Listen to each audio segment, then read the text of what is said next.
నమస్కారం జీవనరేఖ కార్యక్రమానికి స్వాగతం. ఈ రోజు మన స్టూడియోలో ఉన్నారు 49 సంతాన సాఫల్య కేంద్రం నుంచి డాక్టర్ శ్రావ్య గారు. వారిని అడిగి మరిన్ని విషయాలు తెలుసుకుందాం. నమస్తే డాక్టర్ గారు. నమస్తే. ఈ రోజు మనం ఎండోమెట్రియల్ ప్రాబ్లమ్స్ గురించి తెలుసుకుందాం. అసలు ఫస్ట్ ఆఫ్ ఆల్ ఈ ఎండోమెట్రియల్ ప్రాబ్లమ్స్ అనేది ఎవరికి వస్తుంది సాధారణంగా? ఎండోమెట్రియం అంటే గర్భసంచి లోపల ఉండే పొరని ఎండోమెట్రియం అంటాం.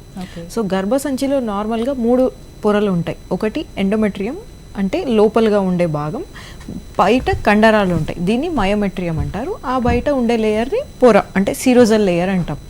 సో ఈ గర్భసంచి లోపల ఎండోమెట్రియం అనేది చాలా ఇంపార్టెంట్ లేయర్, ఎందుకంటే ఇక్కడే మనకి బేబీ అనేది అతుక్కొని ఇంప్లాంటేషన్ అనే ప్రాసెస్ జరుగుద్ది.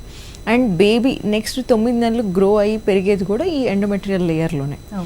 సో ఈ ఎండోమెట్రియం సరిగ్గా లేకపోతే ప్రెగ్నెన్సీ వచ్చే ఛాన్సెస్ తగ్గిపోతాయి. సో అందుకని ఇది ఎండోమెట్రియం లేయర్ అనేది చాలా ముఖ్యమైనది. దీనికి ప్రాబ్లమ్స్ ఎవరికి వస్తాయంటే స్పెసిఫిక్గా ఈ పర్టికులర్ ఏజ్ గ్రూప్ వాళ్ళకు వస్తాయని చెప్పలేము. బట్ యూజువల్గా ఏంటంటే మనకి ప్రెగ్నెన్సీకి పీక్ టైం అనేది 20 to 35 years. So beyond 35 years ఈ ఎండోమెట్రియంలో సర్టన్ చేంజెస్ వచ్చి కొంతమందికి ఎండోమెట్రియల్ రిసెప్టివిటీ అంటే ప్రెగ్నెన్సీని యాక్సెప్ట్ చేసే కెపాసిటీ అనేది తగ్గే అవకాశం ఉంటుంది. ఇది కాకుండా ఇంకొన్నిసార్లు కొంతమందికి ఇన్ఫెక్షన్స్ వస్తాయి. అంటే నార్మల్ వయసులో ఉన్న వాళ్ళకి కూడా గర్భసంచికి ఇన్ఫెక్షన్స్ రావటం వల్ల ఈ ఎండోమెట్రియల్ పొర డ్యామేజ్ అయ్యే అవకాశం ఉంటుంది. ఇదే కాకుండా కొంతమందికి బయట అంటే కండరాల్లో మయోమెట్రియల్ లేయర్లో ప్రాబ్లమ్స్ ఈ ఎండోమెట్రియం లేయర్లో రిఫ్లెక్ట్ అవుతాయి. సో వీటన్నిటి వల్ల వాళ్ళకి ప్రెగ్నెన్సీ వచ్చే అవకాశం కొద్దిగా తక్కువ ఉండే ఛాన్సెస్ ఉంటాయి. ఓకే, అలాగే ఇప్పుడు ఐవీఎఫ్ అంటే ఏంటి, ఎవరికి ఐవీఎఫ్ అనే ప్రాసెస్ చేస్తారు?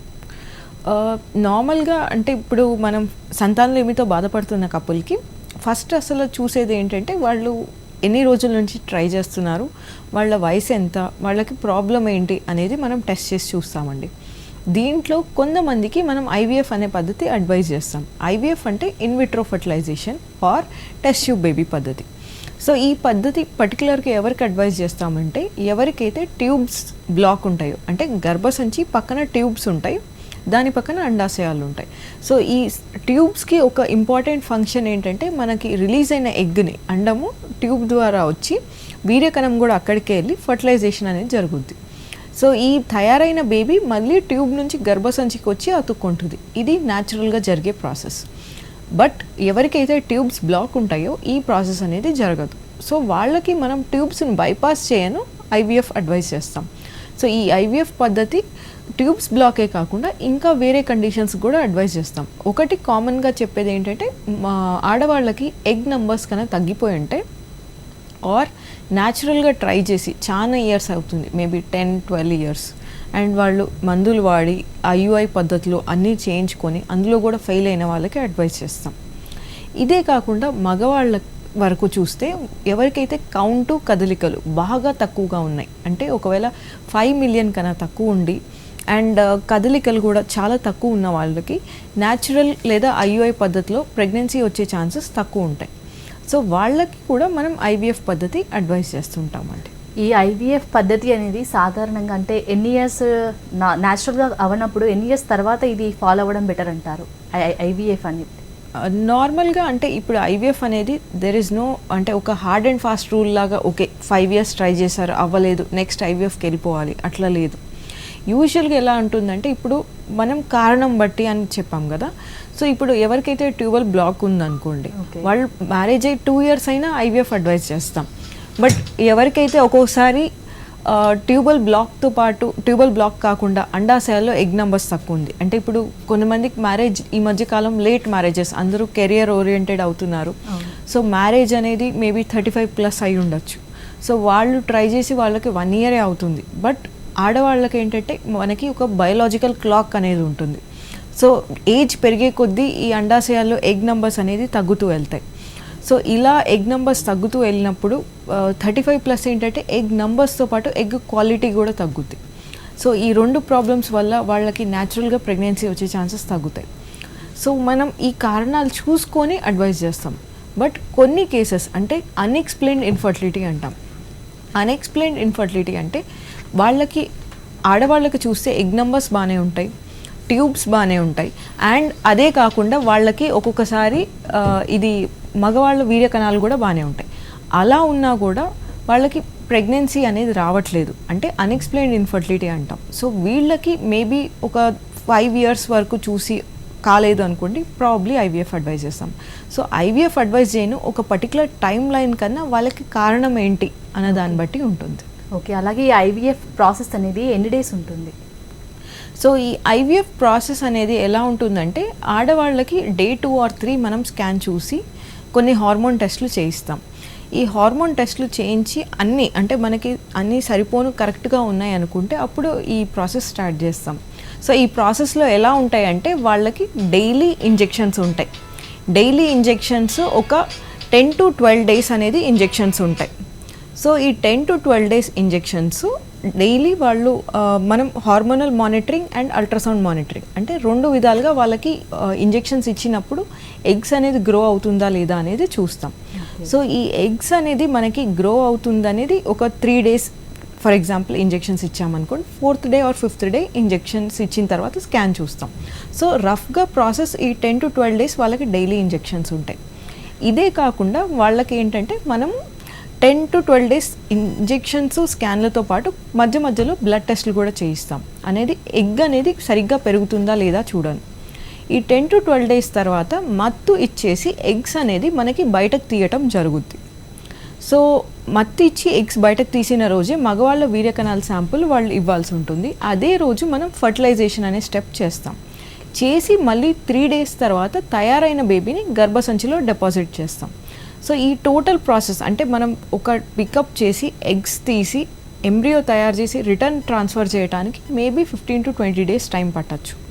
బట్ కొంతమందికి ఏంటంటే 10 to 15 days ఇంజెక్షన్స్ ఇచ్చి మనకి ఏమైనా ప్రాబ్లం అంటే గర్భసంచిలో పొర బాలేదు లేదా హార్మోన్స్ ప్రాబ్లం ఉన్న వాళ్ళకి ఎంబ్రియోస్ అనేది ఫ్రీజ్ చేసి మళ్ళీ ఒక మంత్ తర్వాత ట్రాన్స్ఫర్ చేయడం జరుగుతుంది. ఓకే అండి, ఒక కాలర్ ఉన్నారు, లావణ్య గారు గుంటూరు నుండి. నమస్తే అండి లావణ్య గారు. హలో హలో లావణ్య గారు. హలో. ఓకే అండి శ్రావ్య గారు, అలాగే ఈ ఐవీఎఫ్ సక్సెస్ రేట్ అనేది ప్రజెంట్ ఏ విధంగా ఉందంటారు? ఐవీఎఫ్ సక్సెస్ రేట్స్ అనేది మనం ఎగ్జాక్ట్లీ మనం ఇందాక డిస్కస్ చేసినట్టు కారణం బట్టి ఐవీఎఫ్ అన్నాం కదా. సో సక్సెస్ రేట్స్ కూడా అలాగే ఉంటాయి. ఎవరికైతే ట్యూబ్ ప్రాబ్లం ఒక్కటే ఉండి మనం ఐవీఎఫ్ అడ్వైస్ చేస్తున్నామో వాళ్ళకి సక్సెస్ రేట్ అనేది 50 to 55% వరకు ఉంటుంది.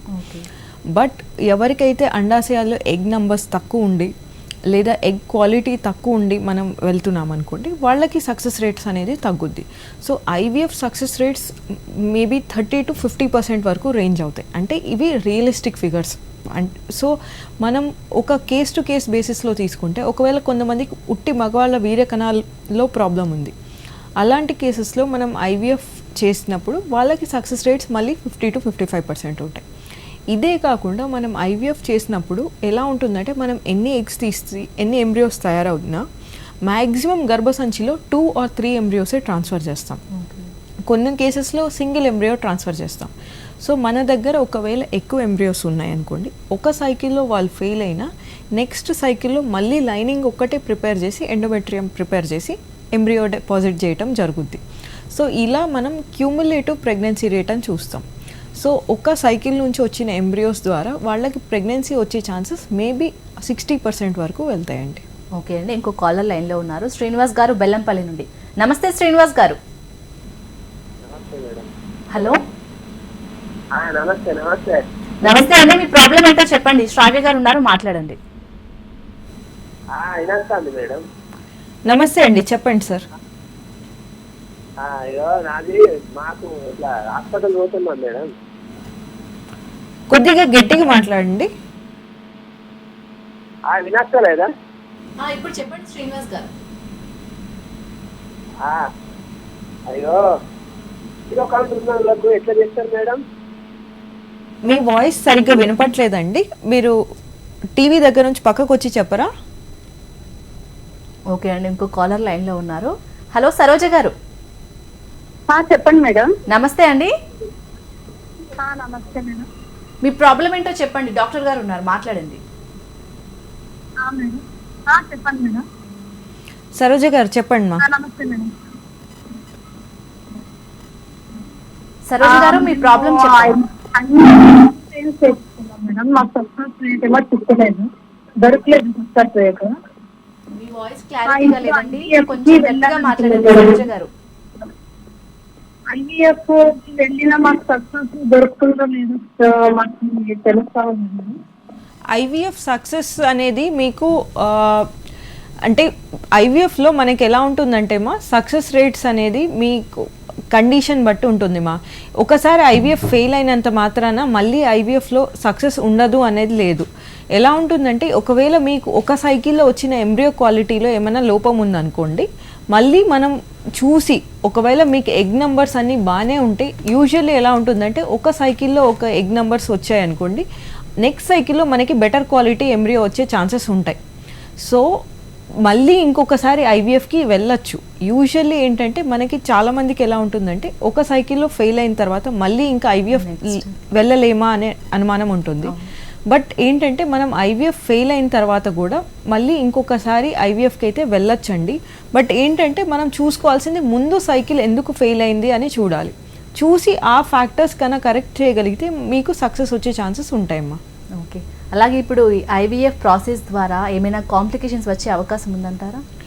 ఐవీఎఫ్లో మెయిన్గా ఉండేది మనకి రెండు కాంప్లికేషన్స్ అండి. ఒకటి ఏంటంటే రెస్పాన్స్ రిలేటెడ్, అంటే మనం ఇంజెక్షన్స్ ఇస్తాం కదా అండాశయాల్లో ఎగ్స్ పెరగను, ఈ ఎగ్ నంబర్స్ అనేది ఎక్కువ అయ్యే అవకాశం ఉంటుంది. అంటే కొంతమందికి ఇంజెక్షన్స్కి అండాశయాల్లో ఎక్కువ ఎగ్స్ వచ్చే ఛాన్స్ ఉంటుంది. సో ఈ ఎక్కువ ఎగ్స్ వచ్చినప్పుడు హైపర్ స్టిమ్యులేషన్ అంటాం.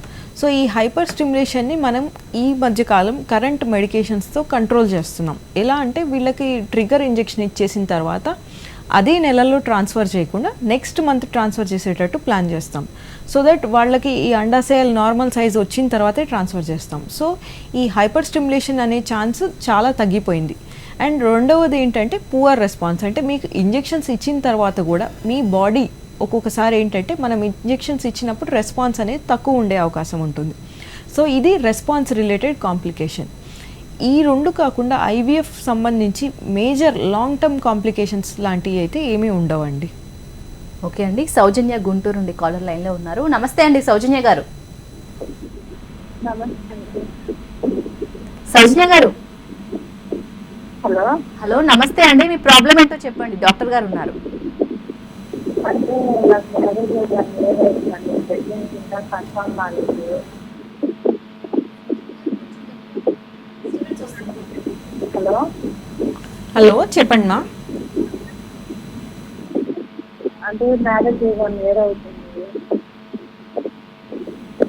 హలో, మీకు నెలసరి టైంకి వస్తుందమ్మా? లేదండి రావట్లేదు. అంటే 1 నెల మాటికి అలా వస్తుంది. ఓకే, ఇప్పుడు నెలసరి టైంకి రావట్లేదు అంటే మీకు నెల ఎగ్ విడుదల కావట్లేదు అనేది అనుమానం ఉంటుంది మా. యూజువలీ ఇలా నెలసరి టైంకి రాని వాళ్ళకి మనం 2 కండిషన్స్, ఒకటి ఐదర్ పీసీఓడి అన్నా ఉండొచ్చు వాళ్ళకి, లేదా ఎగ్ నెంబర్స్ పూర్తిగా తగ్గిపోయి అయినా ఉండొచ్చు. సో మీరు ఒకసారి డాక్టర్ని కన్సల్ట్ అయ్యి స్కాన్ చేయించుకుంటే మీకు ఏం ప్రాబ్లమో తెలుస్తుందండి.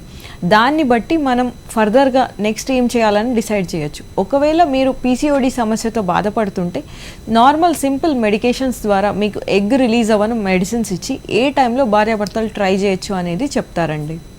ఓకే అండి, ఇంకో కాలర్ లైన్లో ఉన్నారు, భార్గవి గారు వరంగల్ నుంచి. నమస్తే భార్గవి గారు. Good afternoon madam. Good afternoon అండి, మీ ప్రాబ్లం ఏంటో చెప్పండి, డాక్టర్ గారు ఉన్నారు, మాట్లాడండి. మేడం నాకు పీసీఓడి కండిషన్ ఉందండి. ఓకే, ఒక బాబు, నాకు ఐవీఎఫ్ ద్వారా బాబు అయ్యాడండి. బాబు 6 years అవుతుంది. ఓకే, నాకు 2 years నుంచి మళ్ళీ అసలు పీరియడ్స్ అసలు రెగ్యులర్ గా రావట్లేవు మేడం.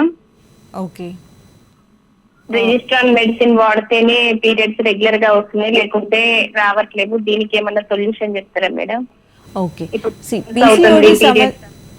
పీసీఓడి సమస్యతో ఉన్నప్పుడు ఏంటంటే మా మీకు ఎగ్ అనేది రిలీజ్ కాదు కదా. సో మీరు రెజిస్ట్రాన్ టాబ్లెట్ ఏంటంటే మీకు జస్ట్ పీరియడ్ రాను అంటే గర్భసంచిలో పొర షెడ్ అయిపోను హెల్ప్ చేస్తుంది. బట్ మనకి బేస్ అంటే రూట్ లెవెల్ ప్రాబ్లం ఏంటి అంటే ఎగ్ అనేది రిలీజ్ కావట్లేదు. సో మీరు యూజువలీ మనం ఎలాంటి మెడిసిన్స్ ఇస్తామంటే ఆ టాబ్లెట్స్తో మీకు ఎగ్ అనేది రిలీజ్ అవ్వాలి. సో ఓవ్యులేషన్ ఇండక్షన్ అనేది సింపుల్ ట్రీట్మెంట్ ఉంటుంది. దాంతో మీకు ఎగ్ రిలీజ్ అయితే ప్రెగ్నెన్సీ నిలిచే అవకాశాలు ఉంటాయమ్మా. అండ్ ఇంకొకటి ఏంటంటే పీసీఓడి సమస్యతో బాధపడుతున్న వాళ్ళకి ఒకవేళ బరువు ఎక్కువగా ఉన్నారనుకోండి, ఒబేసిటీ ఉంటే మనం ఇచ్చే మెడిసిన్స్కి రెస్పాన్స్ అనేది తక్కువగా ఉంటుంది. సో డెఫినెట్లీ మీరు వెయిట్ అనేది ఎక్కువ ఉంటే అది తగ్గేటట్టు ప్లాన్ చేసుకోవాల్సి ఉంటుందండి. అది డైట్ రూపంలో కానీ ఎక్సర్సైజ్ రూపంలో కానీ ఈ రెండు ఇంప్లిమెంట్ చేసి మీరు వెయిట్ లాస్ అవ్వగలిగితే అండ్ హార్మోనల్ లెవెల్స్ కొద్దిగా కంట్రోల్ అవుతాయి. దాంతో మనం ఇచ్చే మెడిసిన్స్ రెస్పాన్స్ కూడా బెటర్ ఉంటుంది మా. ఓకే అండి, ఇంకో కాలర్ లైన్లో ఉన్నారు. అనిత గారు గుంటూరు నుండి. నమస్తే అనిత గారు. హలో హలో అనిత గారు. మేడం నమస్తే అండి. నమస్తే అండి, చెప్పండి మీ ప్రాబ్లం ఏంటో. డాక్టర్ గారు ఉన్నారు, మాట్లాడండి. హలో హలో చెప్పండి మా. మేడం నా వయసు 30 మేడం. ఓకే నాకు 2 పాపలు మేడం. ఆపరేషన్ అయిపోయింది. అయితే మంత్లీ డేట్స్ సరిగ్గా రావట్లేదు మేడం. ఆ టైంలో వచ్చిన తర్వాత కొంచెం ప్రాబ్లమాటిక్ గా ఉంటుంది. ఓకే, సో మీరు మంత్లీ పీరియడ్స్ గురించే ప్రాబ్లం అనుకుంటే, ఒకవేళ పిల్లలు ఇప్పుడేం ప్లాన్ చేయట్లేదు అనుకుంటే, యూజువల్లీ ఏంటంటే మా పీసీఓడి సమస్యతో బాధపడుతున్న వాళ్ళకి ఇంకొక ప్రాబ్లం ఏంటంటే, ఇప్పుడు ప్రెగ్నెన్సీ అయిపోయింది తర్వాత కూడా ఏంటి మనకి పీరియడ్స్ రెగ్యులరైజ్ అవ్వట్లేదు అనుకుంటే, డెఫినెట్లీ ఇందాక డిస్కస్ చేసినట్టు లైఫ్ స్టైల్ మోడిఫికేషన్ అనేది చాలా ఇంపార్టెంట్ అండి. సో మీరు వెయిట్ ఎక్కువ ఉంటే బరువు తగ్గని ప్లాన్ చేసుకుంటే మీకు పీరియడ్స్ అనేది రెగ్యులరైజ్ అయ్యే అవకాశం ఉంటుందండి. అండ్ యూజువల్లీ మెడిసిన్స్ ఎలా ఉంటాయంటే, మీరు మందులు వాడినన్ని రోజులే మీకు రెగ్యులర్ సైకిల్స్ వస్తాయి. మళ్ళీ మెడిసిన్స్ ఆపేసిన తర్వాత పీరియడ్స్ ఇర్రెగ్యులర్ అయిపోయే అవకాశం ఉంటుంది. అండ్ పీసీఓడి సమస్యతో బాధపడుతున్న వాళ్ళకి తర్వాత అంటే ప్రెగ్నెన్సీ ప్లానింగ్ అయిపోయిన తర్వాత 30 to 40 years వాళ్ళకి ఇంకొక ప్రాబ్లం ఏంటంటే, వీళ్ళకి sugar, diabetes and hyper tension వచ్చే రిస్క్ కూడా ఉంటుంది. సో డెఫినెట్లీ వెయిట్ లాస్ అనేది చాలా ఇంపార్టెంట్. సో మీరు వెయిట్ గానే ఎక్కువ ఉంటే వెయిట్ లాస్ ప్లాన్ చేసుకున్నారనుకోండి, మీకు సైకిల్స్ అనేది రెగ్యులరైజ్ అయ్యే అవకాశం ఉంటుంది. బట్ డిస్పైట్ దిస్ మీకు పీరియడ్స్ ఇర్రెగ్యులర్ ఉంటే maybe once in at least 2 months అనేది మీకు పీరియడ్ రాను మెడిసిన్స్ ఇస్తారండి. ఓకే అండి, ఇంకో కాలర్ లైన్లో ఉన్నారు. లక్ష్మీనారాయణ గారు అనంతపురం నుండి. నమస్తే అండి. నమస్తే మేడం. నమస్తే అండి, డాక్టర్ గారు ఉన్నారు. ప్రాబ్లం ఏంటో చెప్పి మాట్లాడండి. నమస్తే అండి, చెప్పండి. నమస్తే అమ్మా. చెప్పండి సార్. నమస్తే అమ్మా. ఏం లేమా, మా ఫ్రెండ్ కోతలకి ఇది గర్భసంచి చిన్నదనే ఏం పిల్లలు కాలేదు మేడం. ఓకే, అప్పుడు మీతో మిమ్మల్ని కన్సల్ట్ కావాలంటే ఎక్కడ రావడం? హలో హలో కొద్దిగా గట్టిగా మాట్లాడరా అండి. మిమ్మల్ని కన్సల్ట్ కావాలంటే ఎక్కడ రావాలి మేడం? ఓకే, ఇక్కడ మేము 49 హాస్పిటల్ సికింద్రాబాద్ బ్రాంచ్లో పనిచేస్తున్నామండి. సో మీరు అనంతపూర్ దగ్గరలో ఉన్నారంటే మీరు ఎనీ డే రావచ్చు. బట్ గర్భసంచి చిన్నదిగా ఉంది, ప్రాబ్లం ఉంది అంటే ఒకసారి వచ్చి కన్సల్ట్ అయితే మనం అసలు ఎందువల్ల చిన్నదిగా ఉంది, మెడిసిన్స్తో అదేమైనా సైజ్ పెరగని ఛాన్స్ ఉందా అనేది చూసి చెప్పచ్చండి. ఓకే అండి, అలాగే ఇప్పుడు ఈ ఐవీఎఫ్ ప్రెగ్నెన్సీ ద్వారా మెయిన్గా నార్మల్ డెలివరీ అయ్యే ఛాన్స్ ఉందంటారా, సిజేరియన్ అయ్యే ఛాన్స్ ఉందా?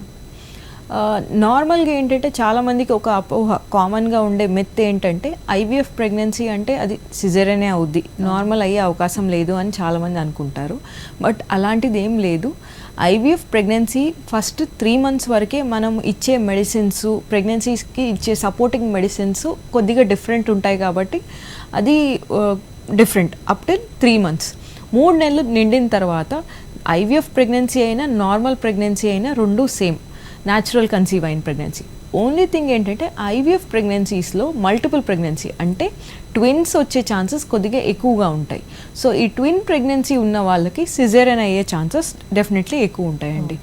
సో ఒకవేళ మీది ఐవీఎఫ్ ప్రెగ్నెన్సీ అయ్యి బట్ బేబీ ఒక్కళ్ళే ఉండి అంటే సింగిల్టన్ ప్రెగ్నెన్సీ ఉందనుకోండి, మీకు నార్మల్ డెలివరీ అయ్యే అవకాశం న్యాచురల్ కన్సెప్షన్తో వాళ్ళతో ఈక్వల్గా ఉంటుంది. అలాగే ఇప్పుడు మీరు అన్నట్టు ఫస్ట్ బేబీ ఐవీఎఫ్ ప్రాసెస్ ద్వారా వస్తే నెక్స్ట్ సెకండ్ బేబీ న్యాచురల్గా అయ్యే ఛాన్స్ ఉందా, లేకపోతే మళ్ళీ ఇదే ప్రాసెస్ ద్వారా అయ్యే ఛాన్స్ ఉందా? చాలామందికి డౌట్ ఇది. ఇది కూడా ఇంకొక డౌట్ ఏంటంటే చాలామంది ఒకసారి ఐవీఎఫ్కి వెళ్తే మళ్ళీ సెకండ్ బేబీకి కూడా ఐవీఎఫ్కే వెళ్ళాలి, ఇంకా మళ్ళీ న్యాచురల్గా రాదు అని. మెయిన్ థింగ్ ఏంటంటే మనం ఇందాక డిస్కస్ చేసినట్టు ఐవీఎఫ్కి వెళ్ళిన కారణం బట్టి ఉంటుంది. ఒకవేళ ట్యూబ్ బ్లాక్ వల్ల ఐవీఎఫ్కి వెళ్ళారనుకోండి, ప్రాబ్లీ సెకండ్ ప్రెగ్నెన్సీకి కూడా ఐవీఎఫ్ఏ చేయించుకోవాల్సి ఉంటుంది, ఎందుకంటే బ్లాక్ అయిపోయిన ట్యూబ్స్ ఓపెన్ కావు. బట్ ఒకవేళ వాళ్ళది అన్ఎక్స్ప్లెయిన్డ్ ఇన్ఫర్టిలిటీ అంటే మనకి ఎగ్గు స్పర్మ్స్ అన్నీ బాగానే ఉన్నాయి, ప్రెగ్నెన్సీ రావట్లేదు, చాలా ఇయర్స్ ట్రై చేస్తున్నారని ఐవీఎఫ్కి వెళ్ళిన వాళ్ళు సెకండ్ ప్రెగ్నెన్సీ చాలామంది న్యాచురల్ కన్సీవ్ అయ్యే అవకాశం కూడా ఉంటుంది. ఎందుకంటే వాళ్ళకి ఒక బేబీ వచ్చేసిన తర్వాత చాలామందికి స్ట్రెస్ లెవెల్స్ అనేది తగ్గిపోద్ది. స్ట్రెస్ లెవెల్స్ తగ్గిపోయినప్పుడు వాళ్ళకి న్యాచురల్గా కన్సీవ్ అయ్యే ఛాన్సెస్ కూడా ఉంటాయి. సో ఒకసారి ఐవీఎఫ్ అయితే సెకండ్ బేబీకి మళ్ళీ ఐవీఎఫ్కే వెళ్ళాలనేది ఖచ్చితమైన ఇష్యూ కాదు. అది వాళ్ళకి ఎందుకు ఐవీఎఫ్ చేశారు అనే కారణం బట్టి ఉంటుంది. ఓకే అండి, ఇంకో కాలర్ లైన్లో ఉన్నారు. శ్రీకాంత్ గారు మహబూబ్ నగర్ నుండి. నమస్తే అండి. నమస్తే మేడం. నమస్తే అండి, డాక్టర్ గారు ఉన్నారు, మాట్లాడండి.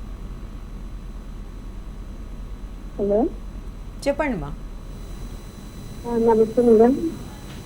నమస్తే మా, చెప్పండి. మేడం మేము ఇక్కడ మామూనార్ నుంచి కాల్ చేస్తున్నామండి. ఓకే, మేము 2 years అవుతుంది మేడం. 2 years రోజు నుంచి త్వర కొంచెం మందంగా ఉంది అని అన్నారు. మీరు కొద్దిగా గట్టిగా మాట్లాడతారమ్మా. మేడం ప్రాబ్లం అంటే ఎండోమెంట్ త్వర 50 ఉంది అని అన్నారు. అంటే 22 days కి స్కాన్ చేస్తే ఓకే 15 mm ఉంది అని చెప్పింది. Okay okay.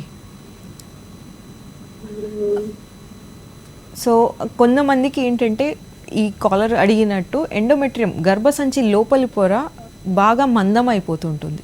సో ఈ గర్భసంచి లోపలి పొర బాగా మందంగా ఉన్నా మనకి ప్రెగ్నెన్సీ వచ్చే ఛాన్సెస్ తక్కువ ఉంటాయి. ఇది కామన్గా మనం పీసీఓడి సమస్యతో బాధపడుతున్న వాళ్ళల్లో చూస్తూ ఉంటాం. సో వాళ్ళకి ఏంటంటే మనం ఇచ్చే మందులు ఎలా ఇవ్వాలి అంటే వాళ్ళకి గర్భసంచి పొర మరీ ఎక్కువ మందం కాకుండా ఉండేటట్టు ప్లాన్ చేయాల్సి ఉంటుందండి. సో ఇలా ప్లాన్ చేయగలిగితే మనం ఇచ్చే మెడిసిన్స్లో కొద్దిగా మార్పులు చేసి వాళ్ళ గర్భసంచి పొర మరీ థిక్ కాకుండా ప్లాన్ చేయగలిగితే ప్రెగ్నెన్సీ వచ్చే ఛాన్సెస్ బాగుంటాయి. ఒకవేళ రిపీటెడ్గా గర్భసంచి పొర థిక్ అవుతుంది అంటే ఒక్కసారి మాత్రం ఎండోమెట్రియల్ బయాప్సీ గర్భసంచి లోపల పొరని ఒకసారి టెస్టింగ్కి పంపించాల్సి ఉంటుంది. ఎందుకంటే పీసీఓఎస్ ఉన్న వాళ్ళకి ఇంకొక ప్రాబ్లం ఏంటంటే గర్భసంచిలో క్యాన్సర్ వచ్చే అవకాశం కూడా ఉంటుంది. ఇది అంటే ఇమీడియట్ ఎర్లీ 20 to 40 years కాకుండా బియాండ్ 40 years వచ్చే ఛాన్సెస్ ఉంటాయి. సో డెఫినెట్లీ ఈ పొర థిక్ అవుతున్నప్పుడు ఒక్కసారి బయాప్సీ చేస్తే క్యాన్సర్ కోసం కాదు, ప్రీ క్యాన్సరస్ అంటే క్యాన్సర్కి ముందు స్టేజ్లో ఉన్న వాళ్ళని కూడా డిటెక్ట్ చేసే అవకాశం ఉంటుంది. అండ్ కొన్ని మెడిసిన్స్ ద్వారా మనం ఈ గర్భసంచి పొర అంత మందంగా కాకుండా ట్రై చేసి ఆ తర్వాత ప్రెగ్నెన్సీకి ప్లాన్ చేయగలిగితే బెటర్ ఉంటుంది మా. అలాగే ఐవీఎఫ్కి అండ్ ఇక్సీకి గల డిఫరెన్స్ ఏమంటారు?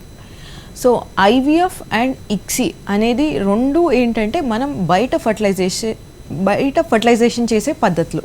ఎలా ఉంటుందంటే ఐవీఎఫ్లో మనం ఒక 3-4 eggs తీసుకొని ఒక 50,000 to 1 lakh స్పర్మ్స్ని ఒక డిష్లో పెట్టి కల్చర్ చేస్తాం. ఇది ఐవీఎఫ్ పద్ధతి అంటే ఇన్ విట్రో ఫర్టిలైజేషన్. ఇక్సీ అంటే ఏంటంటే మనం ఒక్కొక్క ఎగ్ని తీసుకొని ఒక పర్టికులర్ స్పర్మ్తో ఇంజెక్ట్ చేస్తాం. సో ఇంట్రాసైటోప్లాస్మిక్ స్పర్మ్ ఇంజెక్షన్ అనమాట ఇది. సో ఈ ఇక్సీ పద్ధతిలో ఏంటంటే మెయిన్గా స్పర్మ్స్ అంటే వీర్యకణాల్లో బాగా సివియర్ లోపం ఉన్న వాళ్ళకి ఇక్సీ పద్ధతి ద్వారా బెనిఫిట్ అయ్యే ఛాన్సెస్ ఎక్కువగా ఉంటాయి. ఎందుకంటే మనకి అట్లీస్ట్ ఐవీఎఫ్ కన్వెన్షనల్ ఐవీఎఫ్ చేయాలంటే 1 lakh స్పర్మ్స్ మినిమం మంచిగా ఉండాలి. బట్ ఇక్సీలో మనకి ఈవెన్ 1 lakh స్పర్మ్స్ ఉన్నా ఒకవేళ డిఫెక్టివ్ స్పర్మ్స్ ఎక్కువ ఉంటే మనం మార్ఫలాజికల్గా చూసి మైక్రోస్కోప్లో చూసి ఏది బెస్ట్ స్పర్మ్ అనిపిస్తుందో అది తీసి సెలెక్ట్ చేస్తాం. కాబట్టి ఇక్సీలో మనకి ప్రెగ్నెన్సీ వచ్చే ఛాన్సెస్ బెటర్ ఉంటాయి. మెయిన్గా ఇక్సీ అడ్వాంటేజ్ ఏంటంటే ఐవీఎఫ్ వర్సెస్ ఇక్సీలో there is something called fertilization failure. అంటే మనం ఐవీఎఫ్లో కూడా ఈ ఎగ్స్ స్పర్మ్స్ కలిపి పెట్టినప్పుడు ఎగ్స్ అనేది ఫర్టిలైజ్ అవ్వాలి. అంటే ఈ ఎగ్ స్పర్మ్ అనేది పెనిట్రేట్ చేసి నెక్స్ట్ బేబీ ఫామ్ అవ్వాలి. సో ఈ కన్వెన్షనల్ ఐవీఎఫ్లో ఫర్టిలైజేషన్ ఫెయిల్ అయ్యే ఛాన్సెస్ 30% వరకు అధికంగా ఉంటాయి ఇక్సీతో కంపేర్ చేస్తే. ఓకే. సో మనం ఇక్సీలో 30% less chances of fertilisation failure. So ఇప్పుడు కన్వెన్షనల్గా ఇప్పుడు మనం రెగ్యులర్గా అయితే అందరికీ ఇక్సీనే చేస్తాం ఇర్రెస్పెక్టివ్ ఆఫ్ ఇండికేషన్. సో ఇక్కడ కరెంట్లీ మా సెంటర్లో అయితే మేము ఇక్సీనే చేస్తున్నాం కాబట్టి ఫర్టిలైజేషన్ ఫెయిల్యూర్ అనే ఛాన్సెస్ కొద్దిగా తక్కువగానే ఉంటాయి. అలాగే ప్రజెంట్ 49లో ఎటువంటి ట్రీట్మెంట్స్ అందుబాటులో ఉన్నాయి?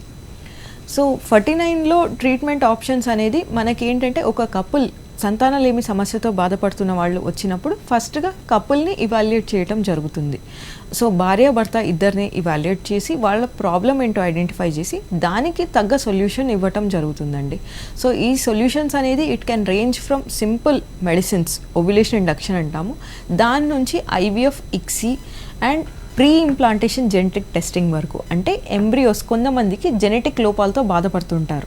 ఐదర్ వాళ్ళకి సికిల్ సెల్ డిజార్డర్స్ ఉండొచ్చు, లేదా థాలసీమియాతో బాధపడుతుండొచ్చు. అంటే పేరెంట్స్ సమ్ జెనెటిక్ ప్రాబ్లమ్స్ ఉండి పిల్లలకి ఆ జెనెటిక్ ప్రాబ్లమ్స్ క్యారీ ఫార్వర్డ్ కాకుండా ఉండని ట్రై చేస్తున్నప్పుడు కూడా మనం ఒక పద్ధతి ఉంది, దీన్ని ప్రీ ఇంప్లాంటేషన్ జెనెటిక్ టెస్టింగ్ అంటాం.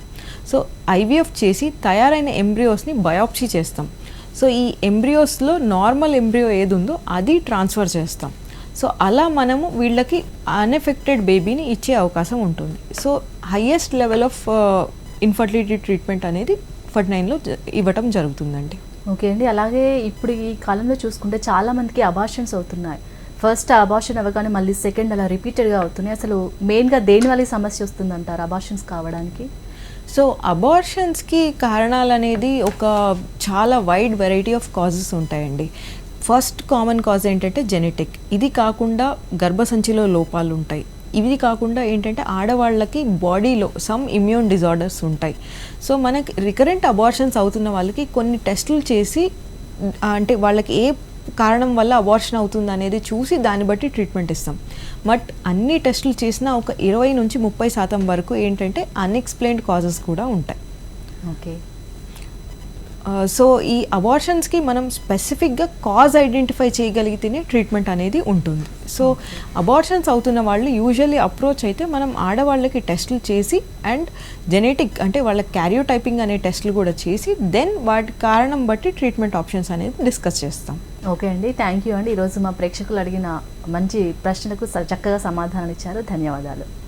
ఓకే. సో చూసారు కదండి, ఇది ఇవాల్టి జీవనరేఖ కార్యక్రమం. మరొక కార్యక్రమంలో మళ్ళీ కలుద్దాం. చూస్తూనే ఉండండి HM TV.